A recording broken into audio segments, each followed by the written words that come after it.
Marquer les arbres de la forêt tropicale libérienne, une tâche lourde et difficile. Durant la guerre civile entre 1989 et 2003, les 4,5 millions d'hectares de forêt du Libéria ont été laissés aux mains des trafiquants, leur rapportant des dizaines de millions de dollars. Un pillage qui servait en grande partie au financement d'armes. En 2003, les Nations Unies ont donc décidé d'interdire tout commerce international de bois avec le Libéria.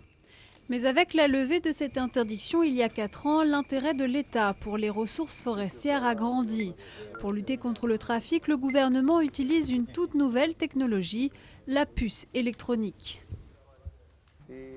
Même si le trafic ne va pas disparaître complètement, petit à petit, on devrait le voir reculer.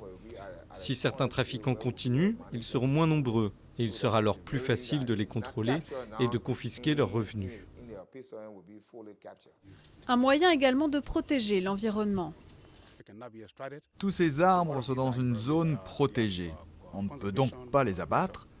Il est donc évident que ces forêts se régénéreront toujours, car tous les arbres ne sont pas coupés.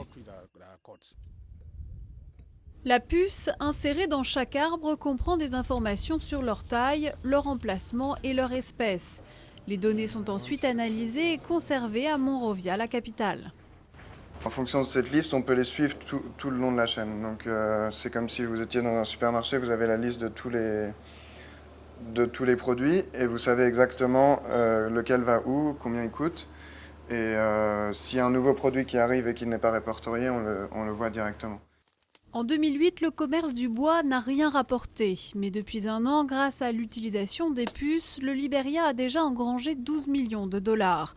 Un apport non négligeable pour un pays dévasté par 14 années de guerre civile.